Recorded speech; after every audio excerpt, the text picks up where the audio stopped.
Alright, well, I haven't had any updates in a while. Things have been kind of stalled while I'm waiting for items to arrive in the mail and things like that in life. Um, but I did receive my new gauge faces for the project bike, and it was ordered through eBay, a seller in the UK. So it had to come over from the UK to the US. Took a while, but I got it. It looks pretty good. It's black green, which I'm sure here in the video it looks totally black. Out in the sunlight, I do believe you can see the bit of a green tint to it, which does match what a 1975 Goldwing should have. And I'm real hopeful that it's going to look good. This is the original one, and obviously you could see how poor it looks. I want it to look good again. Let me show you my other 75 that the gauges were professionally restored. I'm going to see what I can do to match that. So that's the one that I'd sent the gauges out to cb750faces.com in the Netherlands. He sold the business to somebody else, and the new person that is performing this work bought the company. He's pretty expensive, and I don't really want to pay the price that he's charging, so I'm going to give this a shot myself. These did come out amazingly good. I don't think I'll be able to do such a perfect job, but I don't know that the new owner of that company has the experience yet to do such a perfect job. Previous owner was excellent. It did take a long time. It was during the pandemic. It took like 10 months to get them back, but they were turned back in excellent shape, and that's kind of what I'm hoping for. We'll see what I can do with it.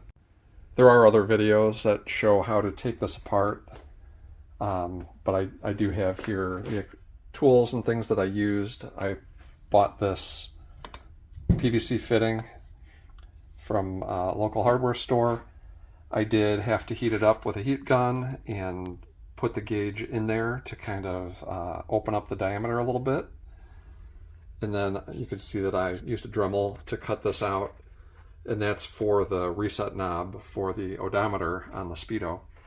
The tach doesn't have that, but it fits in there real nicely and allowed me to get in there, pry the crimp ring up real gently, as gently as I could. And these are what I used. I used this paint can opener. Pretty sure I got it for free from a hardware store when I bought paint. I did sharpen the tip of it to help it get under the lip of that ring. Once I got it started, I just used this screwdriver. It just fit pretty well. And I worked my way around real carefully over time. Got it loose, got the halves separated. And then another trick that I'd seen online is to use 2 spoons to pry the needle off the mechanism that it sits on. So did that early this morning, came off without damage, and tiny little screws to get the face off, and then the coolant gauge face. And I just put the screws back where they belong so I don't lose them. And then the other trick was to separate these 2 shells. After 50 years, they're stuck pretty well together. And the unit that I practiced with, I did damage that rubber gasket, which is why I'm glad I bought a cheap unit to practice with. But now that I know how that works, how it goes, I was able to get this apart without damage. The trick was, somebody recommended to me, was to use some heat. So I literally just set this on a portable oil-filled radiator, electric radiator, let it get nice and warm. And then I just got real carefully in between here.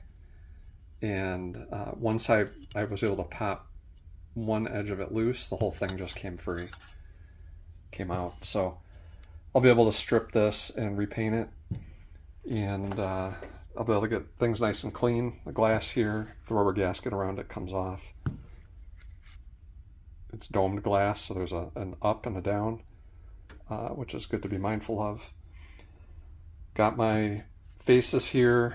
The new decals are here, and I'm gonna do a little research to make sure I adhere these as well as can be adhered. Hopefully they never come loose. And then I'll be starting the reassembly process.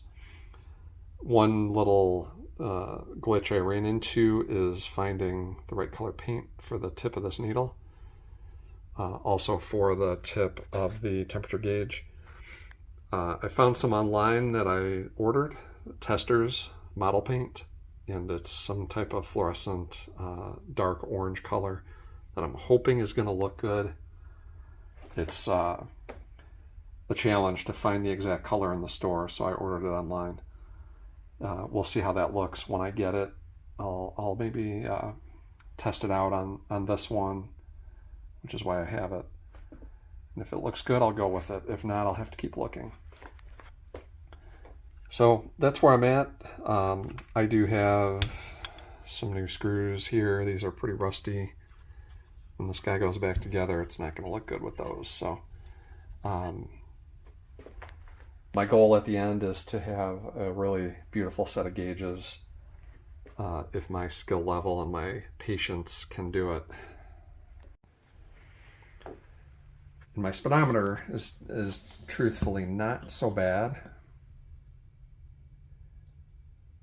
Unfortunately, I think if I replace the face on the tach, they're not going to match, and that's going to look very odd. So I do believe that I need to replace both of them so that it doesn't look too weird. It'll always bother me. I need to get in there and paint the needle tip anyway, and this shell needs to be stripped and painted, which would be quite a feat with the gauge still assembled. So this one will be coming out apart next, once I get the tach done. I don't want to take them both apart until I'm sure I can get one done. I'd hate to trash both of them. But this is how the holder goes that I made. I'm hoping this will work out when I get this guy going. I think it should be fine. So, and then the final trick in my magic show is going to be getting this ring crimped down neatly to where it'll look acceptable from the angles that you can see it from when it's installed on the bike. And part of that is part of that process of crimping it is you have to put some pressure to squeeze this gasket down. So it's the kind of thing where you almost need 3 or 4 hands to do it. I don't have a machine to do it, but I'm going to see if I can get this done. Worst case scenario, I'll be shipping it all off to be restored and end up spending potentially, I don't know, I think with shipping and everything, it's looking like $800 or so to ship it to the Netherlands, have them restored, and then ship them back here. I'm trying to avoid that if I can. So I will share an update when I have one. I think I've mentioned in other videos, I don't really always take video while I'm doing the work because I kind of sneak it in here and there. Like yesterday, I worked for a few minutes on prying this ring, and then I had something else I had to go do. Came back to it later. I think it took about 3 sessions to get all of it pried up, and that would be tedious to record. So there's other videos out there for how to take these apart. It's not rocket science, but it does take a little practice, and like I mentioned, my first try, I ripped this gasket.